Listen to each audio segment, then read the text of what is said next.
où la norme leur paraît absurde, c'est-à-dire qu'elle ne s'applique pas à leur situation. On rencontrait des gens qui avaient un apprenti, l'apprenti allait aux toilettes dans la maison familiale, ils ont appris que l'apprenti n'avait pas le droit d'aller aux toilettes dans la maison familiale, il fallait construire des toilettes à l'extérieur, ils ne peuvent pas construire des toilettes, donc ils doivent licencier l'apprenti.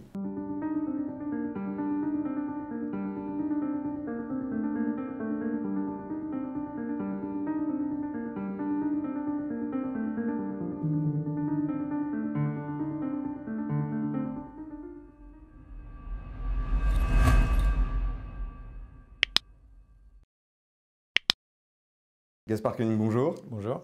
Merci d'avoir accepté cet entretien pour le journal Tous Contribuables, le journal de contribuables associés. Vous êtes le deuxième personne avec qui on fait un entretien.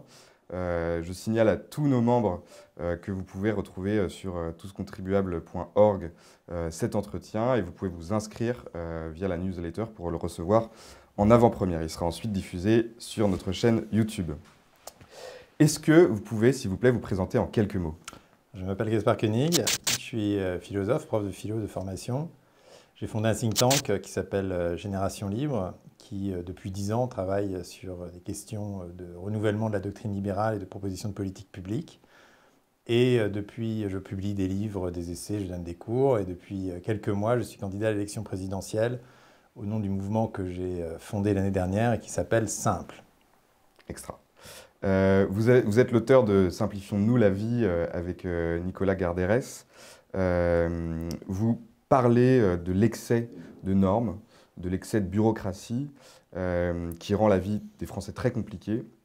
Est-ce que vous pouvez nous en dire plus sur ce sujet et nous dire comment vous avez, parce que je crois que vous avez rencontré beaucoup de Français sur ce sujet, comment vous avez découvert la situation ou peut-être mieux compris une situation que vous pressentiez? C'est-à-dire que le constat, il est hyper simple à faire. Il est fait depuis des siècles, puisque Montaigne, dont je me suis inspiré pour mon voyage à travers la France, écrivait déjà qu'il y avait trop de lois en France et plus que dans le reste de l'Europe. Et lui, qui était juriste, estimait que la loi devait être simple, concise et courte. Que Tocqueville faisait le constat de la tutelle administrative, point de transition entre l'ancien régime et le nouveau et la Révolution. Et que depuis Pompidou, chaque président explique qu'il faut arrêter d'emmerder les Français. Giscard parlait de la marée blanche de la paperasse, Mitterrand de la paperasse qui grignote, chacun a fait une commission de simplification. Et désormais, le drame est bien chiffré, puisque le Conseil d'État publie environ tous les 5 ans un gros rapport expliquant que trop de droit tue le droit, que l'inflation normative, comme on l'appelle de manière plus sentencieuse, est insoutenable, qu'on approche les 500 000 normes. Alors d'ailleurs, le chiffre reste un peu flou puisqu'on a le chiffre exact du droit codifié, qui est mis dans les codes, qui est de 340 000 et quelques. En revanche, pour le droit non codifié, c'est encore un peu au doigt mouillé, entre 400 et 500 000. En tout cas, ça augmente et je crois que le Conseil d'État met en place ces dernières années un outil qui va permettre de mesurer de manière plus précise l'inflation normative, donc le thermomètre. Dans le think tank que je dirige, Génération Libre, on avait fait, j'allais dire un peu comme tout le monde, un rapport sur la simplification administrative et normative avec un conseiller d'État qui s'appelle Jean-Ludovic Silicani et qui proposait déjà de revenir un peu aux grands principes du droit et d'aborder la question avec une méthode systémique, c'est-à-dire pas norme par norme, mais en prenant les codes dans leur ensemble et en essayant d'en extraire la substantifique moelle. On avait fait ce rapport, on avait fait un très beau colloque au Sénat avec le gratin de la simplification, j'allais dire, parce qu'il y a des gens dont c'est le sacerdoce depuis quelques années. Tout le monde les connaît, Guillaume Poitrinal, Thierry Mandon, qui avait présidé la commission du choc de simplification de François Hollande, qui sont vraiment de chevaliers de la cause, hein, qui ont beaucoup travaillé, qui y croient beaucoup. Alain Lambert, évidemment, qui préside aujourd'hui le Conseil national d'évaluation des normes et qui, depuis 20 ans, explique que c'est un problème fondamental dans notre pays, ancien ministre du budget de Jacques Chirac. Et puis, on s'est tous regardés, on a tous pensé que voilà, on avait bien raison, et puis on a mis notre rapport sur une étagère, on est passé à autre chose.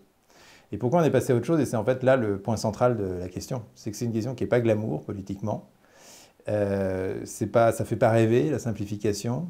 Ça a un côté un peu poujadiste, en tout cas très fastidieux, parce qu'il faut parler de droit, il faut parler des codes, il faut parler des acronymes. Ça paraît un travail de Sisyphe complètement impossible, parce qu'on entre dans un univers où en fait plus personne n'a la clé du labyrinthe. Et donc, on est, comme tout le monde, on est passé à autre chose et on a défendu nos grands sujets, le revenu universel, la propriété des données, l'autonomie locale, parce que là, il y a des propositions à faire, des choses à dire, et puis de la presse, des médias, des gens que ça motive. Et ce qui m'a fait changer de regard sur ce sujet, dont finalement tout le monde finit par s'accommoder. Aussi parce que l'élite politico-médiatique, alors je dis élite, disons avec une définition assez étroite de l'élite, c'est ceux qui sont proches des cercles d'information et de pouvoir. Forcément ceux qui ont de l'argent et ceux qui sont proches. L'élite ne vit pas ce sujet dans sa chair, parce que elle a toujours un copain qui peut donner un bon conseil, qui peut donner un numéro de téléphone. C'est comme ça qu'on s'arrange en France, en fait.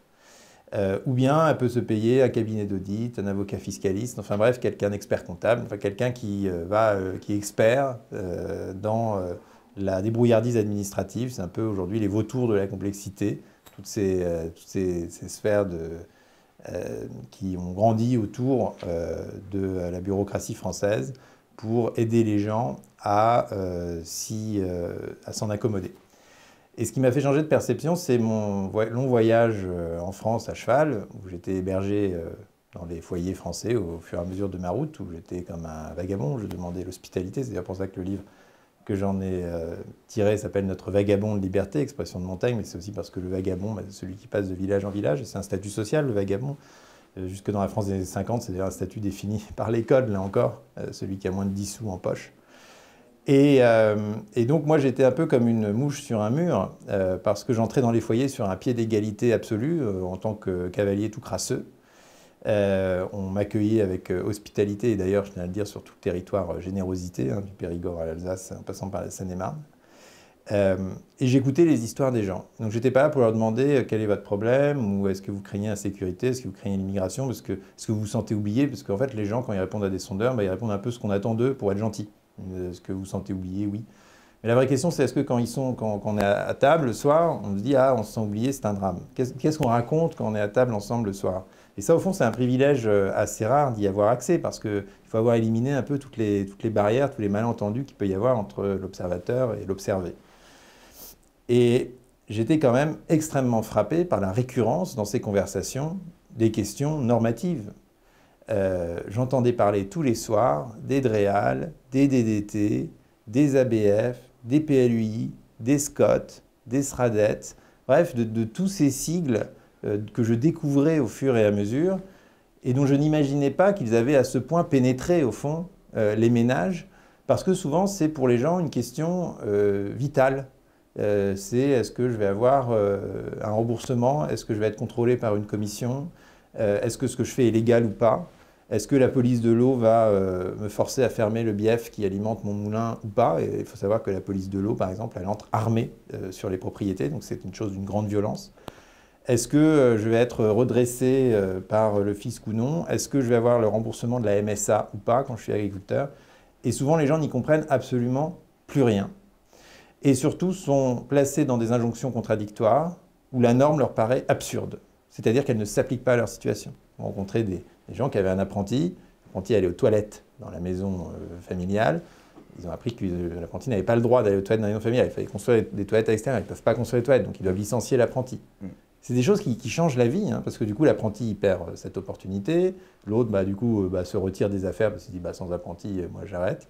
Voilà. Pour des choses extrêmement minimes, qui ont un jour été écrites sur un coin de bureau parce qu'on n'a pas fait trop attention. On s'est dit oui, il faut des toilettes à telle et telle norme, parce que c'est mieux pour tout le monde. Puis on n'a pas compris qu'en fait, ça impactait réellement la vie des gens. Il y a des gens qui juste ne peuvent pas se permettre. Vous allez chez des viticulteurs qui accueillent les vendangeurs pour 15 jours dans leur grenier, globalement. Ce n'est pas aux normes parce qu'il n'y a pas le nombre de salles de bain nécessaires en fonction du nombre de gens, en fonction du nombre de mètres carrés, etc. Qu'est-ce qu'ils font? Est-ce qu'ils risquent l'amende de 15 000 € que le voisin a eu, voire une dénonciation? Ou est-ce qu'ils demandent à une entreprise externalisée de venir faire le service? Et évidemment, ça perd tout son côté humain. Parce qu'en fait, ce que ça entraîne, c'est d'un côté une forme de semi-anarchie où les gens décrochent. On voit des gens qui décrochent. On voit des agriculteurs qui ont des lettres siglées République française non ouvertes sur le siège passager du véhicule utilitaire et qui disent « moi j'arrête, je ne veux même plus le savoir ». Qui un jour se font rattraper par la patrouille et là c'est très violent. Souvent d'ailleurs via des questions d'assurance. Et puis vous avez les gens qui du coup se abandonnent. Ce ne sont pas les décrocheurs, c'est ceux qui abandonnent. Et qui donc vont se mettre dans les grandes structures qui, eux, peuvent fournir la compta, le juridique, le service compliance, le secrétariat, etc. et qui arrangent leur situation, mais ce n'est pas ce qu'ils voulaient. Ils voulaient faire leur truc à eux. Et donc on voit très bien à quel point ce phénomène de complexité est anticoncurrentiel, favorise au fond l'émergence de grandes structures technocratiques, et surtout à quel point c'est un sujet, bien au-delà de la paperasse. D'abord, c'est un sujet fondamental pour le pays, parce que ça reflète un paradigme jacobin sur lequel on a énormément de mal à revenir. Ça reflète tout un rapport de l'État du citoyen, même un rapport de défiance générale au sein de notre société, d'analyser de Alain Perfit à Kahuki Algan, enfin, je mélange toujours leurs prénoms, il y a quelques années, et que c'est une question de justice sociale, parce que c'est toujours, au fond, les gros qui profitent ou qui s'accommodent de la complexité, et les petits, pour le faire vite, qui se retrouvent face au mur normatif, puisque tout le monde est censé obéir à la même loi, qu'on soit une petite entreprise, une grosse. C'est évidemment une question de liberté, parce que peu à peu, le monde devient gris. Sylvain Tesson, quand il part sur les chemins noirs en France, il dit je comptais trouver la France des auberges et des églises, et je trouve la France des SCOT, des SCUT, des PLU, parce que tout le monde parle en acronyme, et ils vendent dans les auberges, et la question, c'est des questions de compta, en fait. Et c'est très triste pour tout le monde. J'ai rencontré quelqu'un, ça ouvre ce livre, qui a monté une ferme auberge dans le Cher. Ferme auberge, c'est la chose la plus simple de l'histoire de l'humanité. Vous élevez des bêtes, vous les servez à table, c'est presque le premier métier de l'homme sédentarisé. Eh bien, c'est très compliqué, parce qu'il y a un côté en GAEC, un côté en SARL, il faut refacturer de l'un sur l'autre, il y a des TVA différenciés, il y a des heures à décompter. Et c'est des petites choses effectivement extrêmement ennuyeuses à raconter, mais qui bouffent complètement la vie des gens et qui obèrent la moindre initiative, pas seulement professionnelle ou entrepreneuriale, mais aussi amicale, sentimentale, associative. Vous voulez construire une cabane pour faire une fête avec des voisins, construire une cabane, c'est toute une question maintenant. Il faut demander l'autorisation, il faut aller à la mairie. Alors du coup, les gens font généralement 100, et donc ça, c'est l'option anarchie. Ou alors, ils vont demander à une grande boîte qui construit des cabanes, et ça, c'est l'option concentration. Donc c'est une question de justice sociale, une question de liberté, et aussi une question démocratique, parce que quand on ne peut plus comprendre la loi que nul n'est censé ignorer, eh bien on ne la respecte plus dans les deux sens du terme. On ne la respecte plus parce qu'on n'y obéit plus, et on ne la respecte plus parce qu'on la trouve illégitime. Et c'est peut-être l'aspect le plus frappant de cette question de la complexité, c'est que ça génère une défiance. Enfin, le citoyen retourne en fait au pouvoir central la défiance dont il est lui-même l'objet, et finit par considérer que l'administration, la police, bref, toutes les structures de l'État qui devraient lui être en aide, parce que c'est un bon bourgeois, c'est un honnête, ce sont les honnêtes gens, lui sont hostiles. Et il va finir par vivre sa vie en suspect permanent, en essayant du coup de se cacher. Pour ne pas avoir un contrôle qui pourrait mal tourner, alors même qu'il essaye de faire des choses tout à fait convenables. Et ça, c'est tout l'étoffe de notre état de droit qui est en train véritablement de se déliter. Et donc on peut toujours rajouter toutes les lois qu'on veut pour faire de la redistribution à gauche, plus de souveraineté à droite, tous ces grands sujets politiques qui demandent des lois, des lois, des lois. Et si on n'a pas traité à la base le problème de comment ces lois peuvent s'appliquer dans le pays, comment aujourd'hui elles sont vécues, alors même que les préfets vous expliquent qu'ils ne comprennent plus les circulaires qu'ils mettent en application tous les jours, à ce moment-là, ça ne sert à rien de continuer à construire quelque chose. Il faut d'abord déblayer en fait la base, parce que sinon la base elle est en train de s'effondrer. Donc vous pouvez toujours ajouter des étages, le jour où ça s'effondre, c'est toute la maison qui s'écroule. Donc aujourd'hui, il faut vraiment reconstruire la base. Et est-ce qu'on a toujours été dans cette situation? Comment dans l'histoire, quelle a été l'évolution? Pourquoi on en arrive là aujourd'hui? Ça a toujours été dénoncé dans l'histoire de France. Est-ce qu'on a été à un moment donné dans un pays simple en termes de normes? En tout cas, si on remonte jusqu'à Montaigne, on ne trouve pas beaucoup de témoignages qui vont en ce sens. En revanche, moi je suis assez... Il y avait avant, si vous voulez, comme le dit très bien David Graeber, qui est pour moi le meilleur anthropologue de la bureaucratisation, il y avait des interstices. Et ça, Montaigne le dit aussi. Il dit « Le poids de la souveraineté ne touchait pas un gentilhomme plus de 2 fois en sa vie ». Autrement dit, oui, il y avait des lois très complexes, mais au fond, il y avait des espaces locaux, où les gens vivaient bien selon les coutumes, et où on n'avait pas trop à être préoccupé de tout cet amalgame normatif. Et je pense que ce qui a vraiment changé, c'est qu'aujourd'hui, on est rattrapé par la patrouille. On ne peut plus tellement vivre caché, ou de moins en moins. Et que par ailleurs, le jacobinisme de la Révolution française, là je pense qu'il est daté, moi je ne pense pas que la France soit un pays centralisé depuis toujours, je n'adhère pas à cette théorie. La France du 19e siècle reste une France extrêmement diverse, où les gens parlent encore des dialectes sur tout le territoire. Mais il faut avouer que les structures jacobines mises en place à la Révolution et qui ensuite se sont petit à petit développées, parce qu'elles ne font pas confiance en l'individu, c'est vraiment le point central, tentent, pour des bonnes raisons, qui sont de promouvoir l'égalité entre les citoyens, de suradministrer, pour encadrer les comportements. Robespierre, peut-être le meilleur représentant du jacobinisme, adulé à l'extrême gauche comme à l'extrême droite, expliquait qu'il ne fallait pas de jurisprudence dans un pays bien géré, mais que de la loi, qui puisse millimétrer les actions de chacun afin qu'il n'y ait aucune rupture d'égalité. Et donc voilà, ce mélange de frénésie égalitariste et d'absence de confiance génère une administration extrêmement normative. Et donc, ça s'accumule et on n'a jamais eu depuis Portalis, on en reparlera, de point de reset, enfin de point de refonte. Aujourd'hui, il me semble que sur le terrain, la situation est devenue insoutenable. C'est-à-dire que tout le monde me dit, d'ailleurs, de manière un peu intuitive, tout le monde me parle d'un laps de temps de 20 ans. Depuis 20 ans, c'est devenu complètement intenable. Mes parents pouvaient encore faire une fiche de paie eux-mêmes en allant chercher le formulaire à la poste. Aujourd'hui, c'est incompréhensible. La numérisation, parce qu'elle n'est pas bien faite, ou du moins qu'elle est faite à partir de process et de normes qui eux-mêmes n'ont pas été déblayés, empire la situation, contrairement à ce qu'on pourrait penser. Parce que vous n'avez plus d'échappatoire. Quand vous avez un dossier papier à remplir et que vous allez le déposer devant un guichet, vous pouvez raconter votre histoire, vous pouvez marquer un mot. Quand il faut remplir une page Internet, soit vous avez le code, soit vous ne l'avez pas, soit vous cliquez pas. Sans compter les problèmes d'électronisme, même les problèmes de connexion. Mais ça, disons que c'est des choses qui sont normalement temporaires. Donc, voilà, la situation devient, je pense, insoutenable.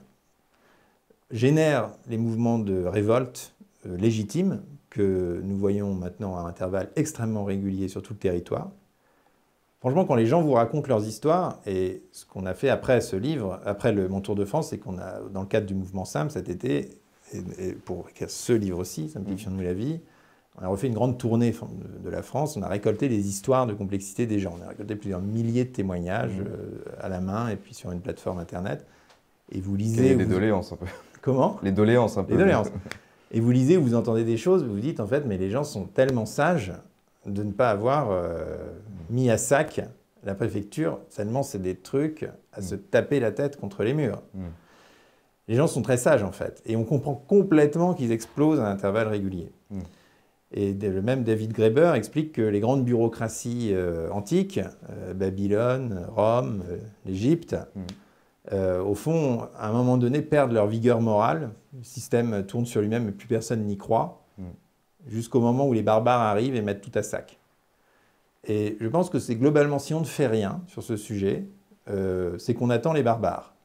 Et la proposition que je fais, c'est d'essayer tout de même de se réformer en interne avant que les barbares n'arrivent, parce qu'on l'a déjà fait une fois dans notre histoire, c'est le projet Portalis, c'est le projet napoléonien, Napoléon Ier consul, on en reparlera, et que ça vaut le coup tout de même d'essayer avant qu'il ne soit trop tard. Mais sur la suradministration, il y a un effet un peu particulier, c'est que on est dans donc une suradministration avec de très nombreux fonctionnaires, et pour autant, on délègue en fait au peuple de faire un peu de l'administration. On leur dit bosser parce que vous allez remplir tout ceci, tout cela. Donc il y a une incompréhension que je vous soumets à l'instant. Et le deuxième axe que je voudrais soulever, c'est le coût, puisque cette suradministration, elle a un coût très élevé. Et nous, en tant que contribuables associés, on a énormément de doléances sur le montant très élevé d'impôts supportés par les Français. Est-ce qu'on peut relier ces deux sujets-là? Voilà ma question. Oui, alors effectivement, les gens deviennent les fonctionnaires d'eux-mêmes ou les comptables d'eux-mêmes. L'administration a de moins en moins une fonction de conseil, d'ailleurs elle le dit de manière explicite, et quasiment exclusivement une fonction de contrôle. Et c'est pour ça que le projet qu'on porte, c'est à la fois une simplification radicale du droit, mais aussi l'ouverture sur tout le territoire de ce qu'on a appelé des maisons du citoyen, avec des fonctionnaires en chair et en os, des êtres humains, auxquels chacun doit pouvoir avoir accès, et qui seront, eux, chargés de s'occuper de ce qu'il y a sous le capot de l'administration. Et je disais souvent à mes interlocuteurs, après avoir écouté leur histoire, vous vous rendez compte, à chaque fois je notais des nouveaux sigles, quelle que soit la situation. Je me suis vraiment beaucoup amusé pendant le voyage. Et donc à chaque fois j'en riais un peu avec eux. Les gens ne se rendent même plus compte qu'ils parlent en sigles. Il faut les arrêter, dire attendez, vous pouvez m'expliquer ce que ça veut dire. Et je leur dis mais en fait, vous savez que vous n'avez pas à connaître ces sigles-là. Et les gens s'habituent. Au fond, ils trouvent ça normal de faire le travail de l'administration. Je leur dis vous n'avez pas à connaître ça. Vous n'avez pas à savoir ce qu'il y a sous le capot. Donc nous, ce qu'on propose, c'est que dans ces maisons du citoyen, il y a des fonctionnaires. Pour ça, il y a besoin de gens, il y a besoin d'effectifs, il y a besoin de ressources humaines. C'est pour ça que je ne suis pas du tout favorable à une baisse des effectifs de la fonction publique. Il faut que la fonction publique retrouve du sens, y compris pour les fonctionnaires eux-mêmes, parce que telles réformes ne pourront être menées qu'avec l'administration, et certainement pas contre elle. L'administration qui en souffre tout autant. Je fais une parenthèse, mais les conseillers d'État tiennent tous le même discours, parfaitement aligné avec tout ce que je viens de dire. Et du côté du terrain, si je puis dire, on voit remonter des doléances des profs, des infirmières, des enseignants, des flics, des chercheurs, qui disent tous la même chose. Les soignants qui dénoncent le blabla à l'hôpital, les chercheurs qui dénoncent la nouvelle loi qui impose 164 critères pour les projets de recherche, les enseignants qui maintenant vont dans la rue pour manifester contre les procédures sanitaires, ils ont bien raison. Et les policiers qui sont de plus en plus nombreux, en vrai, mais qui passent de moins en moins de temps sur le terrain parce qu'ils sont bouffés par la procédure dans leur commissariat. Donc ça vient de la fonction publique elle-même, cette révolte. Et donc moi je propose de remettre les fonctionnaires sur le terrain. Aujourd'hui vous avez 12% de plus par rapport à l'Allemagne ou à des pays comparables de fonctionnaires qui sont en back-office en France, c'est-à-dire qui sont à l'affaire de la norme, il faut les mettre sur le terrain, ils vont être plus heureux parce que c'est ça leur véritable mission. Mais pour autant, on a quand même beaucoup plus de fonctionnaires en France qu'en Allemagne. Oui, mais ça, c'est pas grave, c'est un choix collectif que je peux entendre. Le fait d'avoir une fonction conseil et des services publics puissants. Et vous ne pensez pas qu'on a recruté un certain nombre de fonctionnaires dans le cadre de cette suradministration? Peut-être, mais maintenant qu'ils sont là, on va les remettre sur le terrain. Et surtout, les remettre sur le terrain, et ça c'est le point critique, parce qu'aujourd'hui on fait un peu ça avec les maisons France Service. Ils sont un peu hypocrites, puisque d'un côté on enlève des trésoreries locales, par exemple, puis de l'autre côté on ouvre des maisons France Service. C'est sympathique, mais maisons France Service, j'ai été en visiter quelques-unes, c'est vraiment des ordinateurs et des gens qui sont là pour vous donner le bon site internet et éventuellement le numéro de téléphone du standard, mais ce pas des gens qui véritablement peuvent faire vos démarches à votre place. Moi je veux que dans ces maisons du citoyen, le fonctionnaire de plus bas grade, le fonctionnaire de base, le fonctionnaire qui est derrière le guichet qui vous dit bonjour, ait un pouvoir décisionnaire. Et que vous puissiez vous lui poser n'importe quelle question. Une question de carte grise, la question de la ferme auberge, la question de la cabane, la question du PLU. Et qu'il ait le devoir de vous donner une réponse. Alors lui, il va activer les courroies qu'il veut avec son administration. Il se débrouille, il aura un certain nombre de jours pour le faire. Il y aura des recours possibles. Et après, il vous donne une réponse. Et cette réponse vaut rescrit administratif. C'est-à-dire que si quelqu'un vient ensuite vous dire la cabane n'avait pas été faite dans les règles, vous dites non, opposable. C'est opposable. Est-ce que ça va créer des situations différentes sur tout le territoire? Oui. Est-ce que ça va rompre le principe d'égalité? En effet, en partie. Parce que la norme sera interprétée de manière un peu différente suivant la situation et les différents territoires. Et pour moi, c'est tout à fait souhaitable. C'est que justement, une norme assez générale puisse être interprétée ensuite en fonction des situations locales, en fonction des personnes humaines qui l'interprètent et qui se parlent pour l'interpréter. Très bien. Avant d'en revenir au projet Portalis, je voudrais vous reposer une question puisqu'on est là pour contribuables associés. Mais est-ce que cette suradministration, alors j'ai bien compris que vous ne voulez pas supprimer au passage des fonctionnaires, mais est-ce que cette suradministration peut avoir un coût? Il y a des chiffres qui estiment ce coût. Est-ce que vous êtes aussi dans une philosophie de l'économie avec votre projet simple? Je pense que je suis pas c'est pas le but du projet. Le but, il est beaucoup plus fondamental, je pense, et beaucoup plus, j'allais dire, anthropologique. Et il est vraiment fondé sur la liberté et sur la capacité de vivre ensemble. Après, je pense que naturellement, ça va générer des économies C'est une conséquence naturelle, il n'y a pas besoin de... Mais surtout, ce qu'il ne faut pas faire, c'est avoir une approche comptable en disant on veut diminuer de tant le nombre de fonctionnaires ou de tant le budget de la fonction publique, et donc on va supprimer des postes. Parce que ça va rendre la situation encore plus compliquée, parce qu'on va retirer forcément ceux qui étaient en fait pas indispensables, mais justement à l'écoute des gens, et on va rendre les choses encore plus difficiles. Donc ce qu'il faut, c'est redonner du sens à la fonction publique, et naturellement, ça fera des économies. Aujourd'hui, on parle de 3% de PIB, on estime la suradministration à 3% de PIB, très bien. De toute façon, les initiatives que ça va générer, parce que les gens vont tout d'un coup être libres d'innover, d'embaucher, de se parler, de faire des choses, être considérables, et on ne peut certainement pas l'anticiper, mais c'est évidemment un facteur de prospérité. Et puis, il ne faut pas oublier aussi que ça va en revanche être un facteur de déstabilisation pour tous ces vautours de la complexité dont je parlais. Aujourd'hui, j'ai visité dans le cadre de ma campagne une entreprise à Valence, une ETI, dont le DAF, le directeur administratif et financier, m'expliquait qu'il était appelé toute la journée par des gens dont le métier est de trouver, de vous faire le dossier pour avoir le crédit impôt recherche, pour avoir tel crédit d'impôt, tel dispositif d'aide.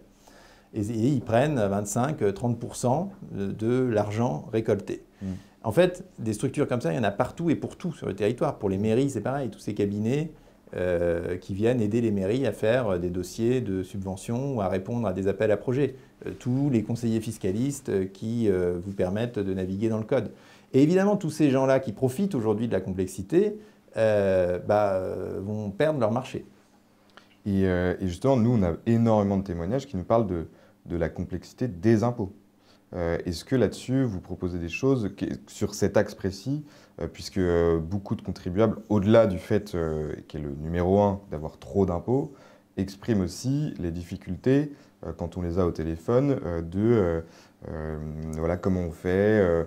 Ils sont perdus aussi sur ces impôts, et j'ai l'impression que c'est quand même une source de complexité importante pour le... Alors absolument. Donc, moi, mon point d'entrée dans la politique, c'est la simplification.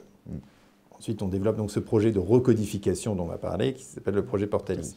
Et ensuite, effectivement, on le décline en politique publique, sujet par sujet, en disant qu'on reste à droit constant et à finances publiques constantes. On n'essaye pas de faire des économies, on n'essaye pas de refaire la société, mais déjà, changer les tuyaux, c'est une œuvre incroyablement radicale, quelque part. Et donc, sur la question de la fiscalité, on propose une double flat tax, impôt proportionnel, pour simplifier justement, à recette constante, et globalement à redistribution constante, sans prendre dans la poche de l'un pour remettre dans la poche de l'autre.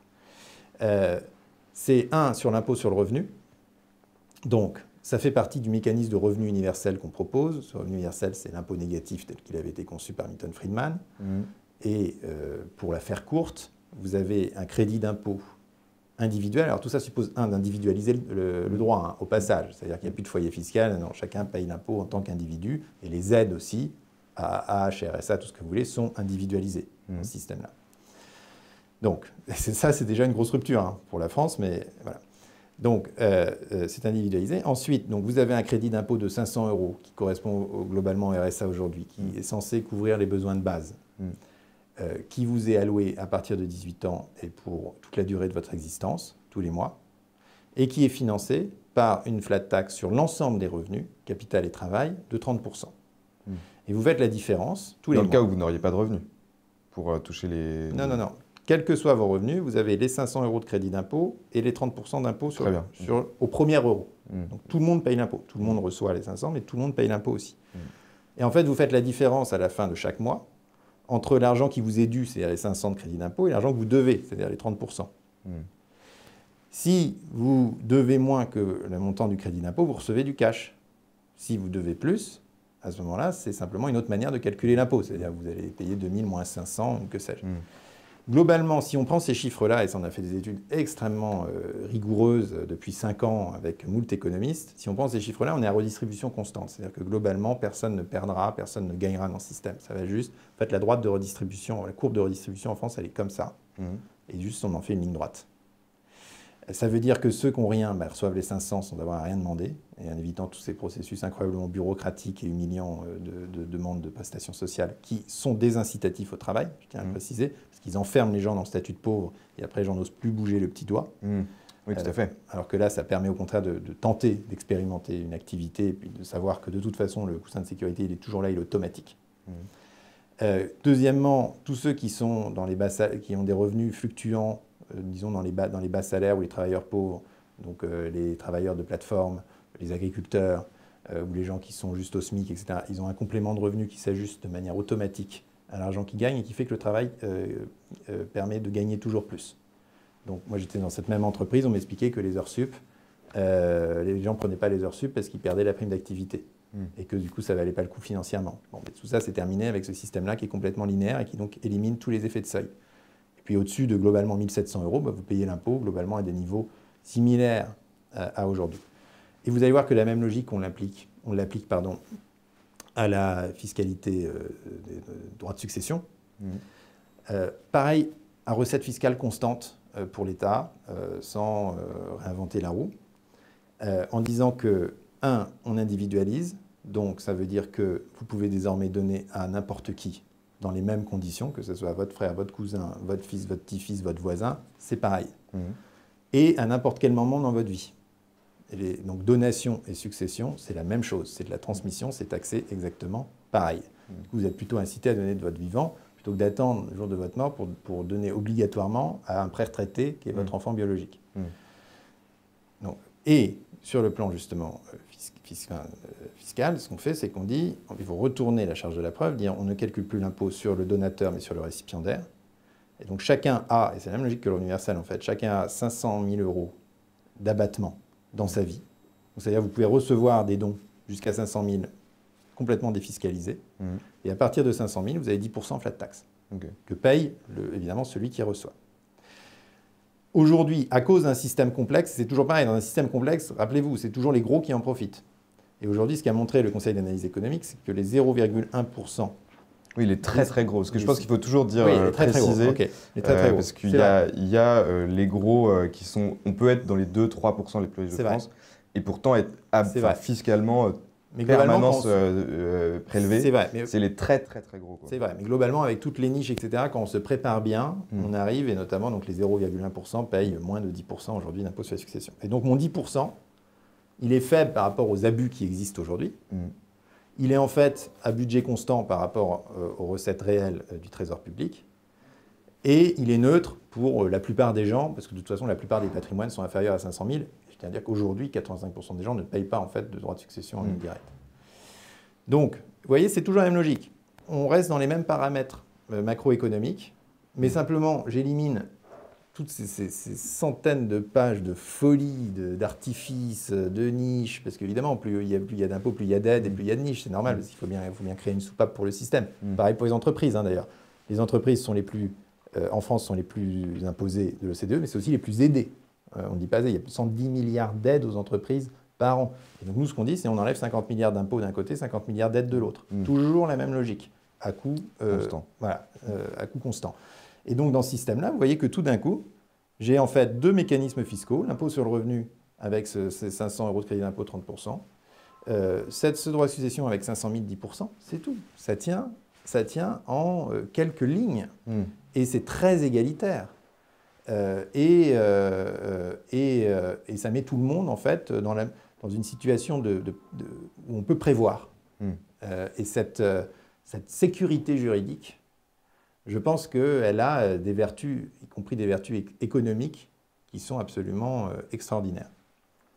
Est-ce qu'on peut revenir, parce on l'a évoqué de façon répétitive, est-ce que vous pouvez nous parler du projet Portalis? Parce que justement, vous vous inspirez de ce projet. Ça a l'air d'être la structure fondatrice, en tout cas, de votre mouvement. Est-ce que vous pouvez nous rappeler ce que c'était?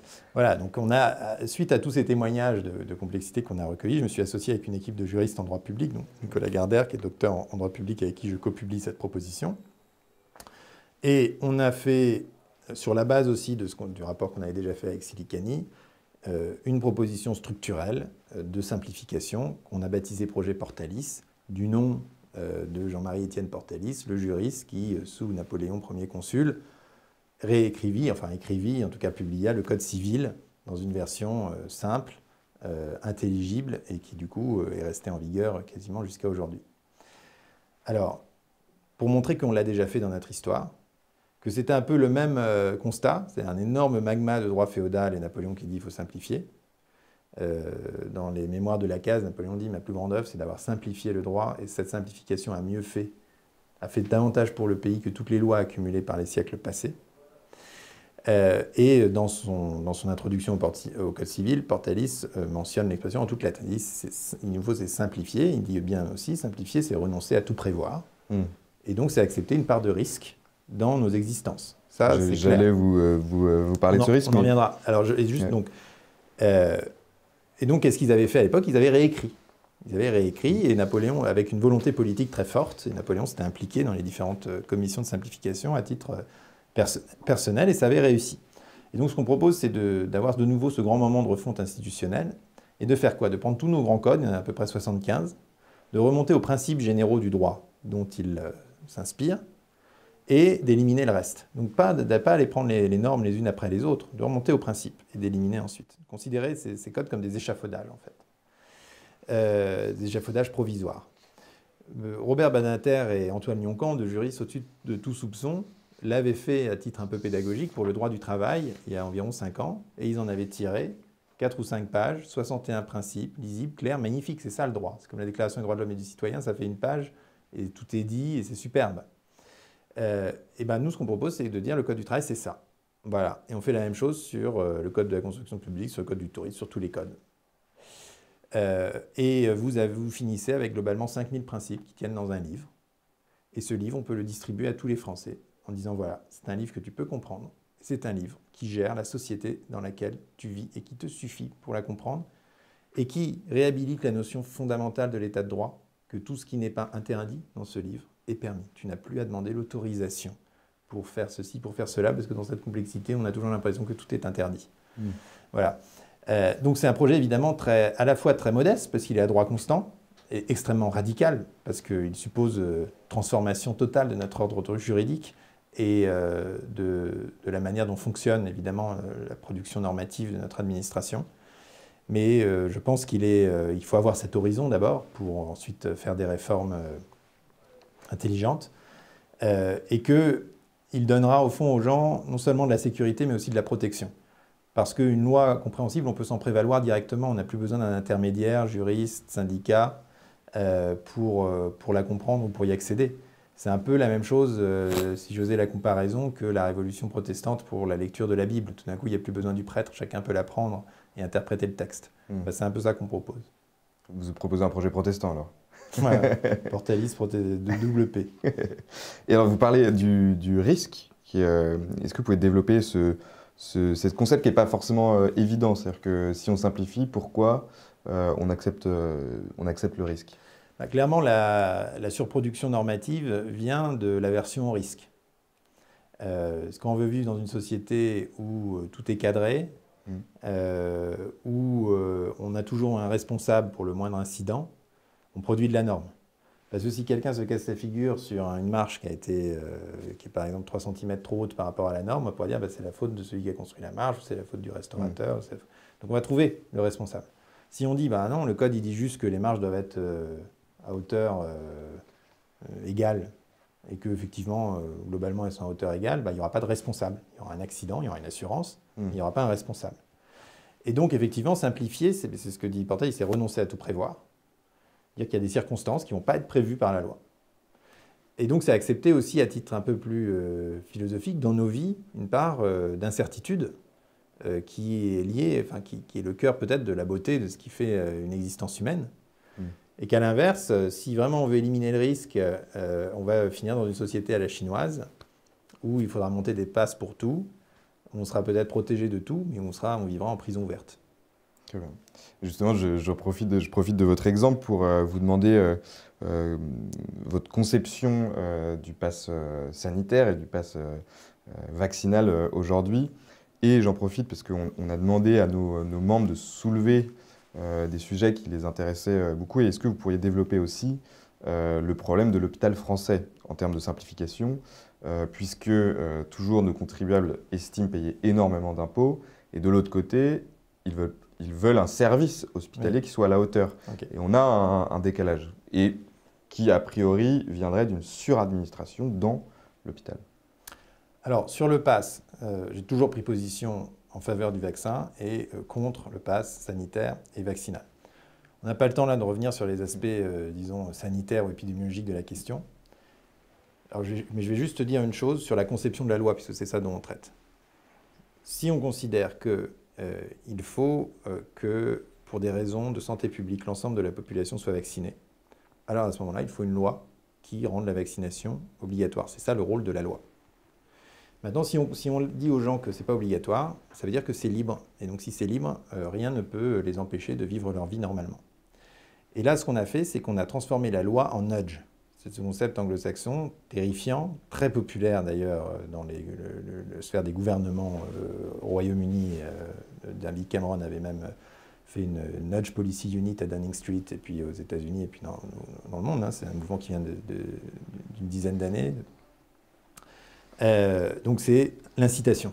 Inciter les gens de manière douce, de manière perfide, à adopter certains comportements. Et quand Emmanuel Macron parle d'emmerder les Français, en fait, c'est exactement ça. C'est du nudge, c'est-à-dire on va te rendre la vie impossible jusqu'à temps que tu craques et que tu fasses ce qu'on veut de toi. Et ça rend effectivement la norme extrêmement intrusive, parce que du coup, on va la multiplier. Et alors, qui peut avoir le pass, et dans quel lieu, et si on est debout, et si on est assis, si on porte un masque et pas de masque, ça donne des situations complètement, évidemment, absurdes et grotesques d'un point de vue sanitaire. Et surtout, ce n'est pas assumer la fonction, c'est dévaloriser au fond la loi. La loi est là pour interdire ou autoriser, et pour le reste, les gens devraient être parfaitement libres de leur comportement. Donc ça, c'est au fond ma principale critique contre le pass. C'est qu'on s'habitue à avoir une société où la norme est partout et où on est constamment en train de montrer patte blanche pour simplement vivre sa vie.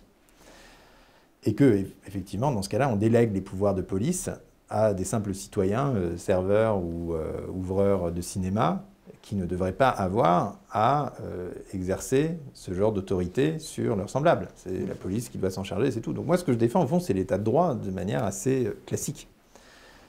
Donc ça, c'est sur le pass. Et ensuite, sur l'hôpital, c'est une question justement tellement complexe. Moi, dans le think tank que j'ai fondé, Génération Libre, ça fait 10 ans qu'on essaie de faire une étude sur la santé. Mais c'est le gros monstre des politiques publiques. C'est tellement compliqué on a essayé plusieurs fois avec différents spécialistes. On ne sait plus par quel bout l'aborder. Moi qui ai essayé de me plonger dedans, je suis incapable de vous décrire le système de santé français aujourd'hui. Et ça, en soi, c'est un énorme problème. C'est-à-dire que c'est aussi un problème démocratique.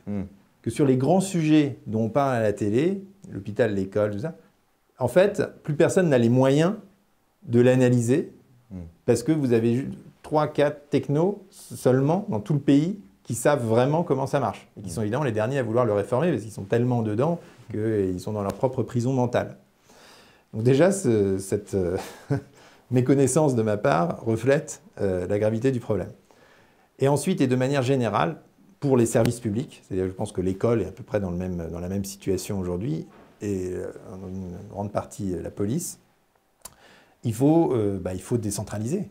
Et donc il faut donner de l'autonomie pour l'école, qui est un sujet que je connais mieux, aux établissements scolaires, qui puissent recruter leur personnel, développer leur propre pédagogie, mais de même il va falloir donner beaucoup plus d'autonomie aux établissements hospitaliers, pour que les directeurs d'hôpitaux, dont il serait peut-être intelligent qu'ils émanent du corps médical lui-même, alors qu'aujourd'hui c'est vraiment des technocrates formés comme technocrates hospitaliers. Et là peut-être qu'il y a quelque chose à revoir aussi, on va dire celui qui dirige il devrait quand même avoir mis les mains dans le cambouis un certain temps. C'est pas toujours cette tendance à considérer, hein, c'est la même question avec l'ENA, qu'il y a une formation au gouvernement des gens, d'un côté, puis de l'autre côté, il y a les gens qui vivent. Non, en fait, les gens qui dirigent devraient venir de la vie réelle. Et donc ça, c'est vraiment une question de formation. Une question donc de formation et d'autonomie pour que le plus de décisions puissent être prises, le plus de décisions possibles puissent être prises sur le terrain, en local, parce que c'est toujours de là que viendra le meilleur compromis. Avant de conclure cet entretien, je voudrais soulever un dernier point. Nous militons au sein de Contribuables Associés pour la diminution des parlementaires qui font les lois. Qu'en pensez-vous ? Je pense que c'est comme l'approche comptable pour les finances publiques ou pour les effectifs de la fonction publique. Si vous n'avez pas changé leur rôle et le sens de ce qu'ils font, ça ne servira à rien. Vous pouvez en avoir moins, mais qui feront encore plus de lois parce qu'ils auront de meilleures équipes qui produiront encore plus. À l'inverse, vous pourriez en avoir plus qui se comportent de manière plus raisonnable et qui font ce qui est à mon avis le cœur de leur mission, et là je vous fais ma proposition, du contrôle de l'action du gouvernement. Si on prend au sérieux mon projet Portalis et qu'on limite le nombre de normes à disons 5000 en France, 5000 grands principes, à ce moment-là on peut geler cette quantité et dire, bah voilà, le Parlement il a pour fonction de temps en temps de réviser un principe, peut-être très prudemment d'en ajouter un après un an de palabres, rajouter quelques mots dans nos codes, et le reste du temps, il contrôle l'action du gouvernement et il évalue l'impact de la loi. Et si on donne au gouvernement les moyens de faire ça, au Parlement, si on donne au Parlement les moyens de faire ça, à ce moment-là, qu'il y ait beaucoup de parlementaires qui se saisissent de cette mission, me semble très bien, ils ne seront pas trop nombreux. Est-ce que vous avez un mot pour conclure? Souhaitez-vous dire, rajouter quelque chose? J'ajoute que moi, je suis en campagne présidentielle aujourd'hui. Et que pour aller jusqu'au bout de cette démarche, j'ai besoin de passer la barre fatidique des 500 parrainages. Où en êtes-vous aujourd'hui? Aujourd'hui, on a entre 100 et 200 promesses. D'accord. On a activé des réseaux qui sont aujourd'hui éparpillés un peu sur tout le territoire. Donc il y a une dynamique réelle. Néanmoins, il ne nous reste plus qu'à l'heure où l'on parle, une vingtaine de jours pour accomplir le miracle. Et comme j'ai très envie de porter ces propositions qui, je pense, ne sont absolument pas portées par les autres candidats dans la vraie bataille présidentielle du premier tour, j'invite tous les maires qui pourraient m'écouter, ou tous les gens qui connaissent des maires, ou tous les gens qui ont entendu parler de quelqu'un qui connaîtrait un maire, à les inciter d'abord à parrainer, parce qu'on a un vrai problème de grève des parrainages. Donc parrainer parce que c'est un devoir républicain, un devoir constitutionnel, et si possible à me parrainer, parce que je porte la simplification et l'autonomie locale qui sont au cœur des préoccupations de nos communes. Très bien. Merci encore pour votre temps et à bientôt. Merci.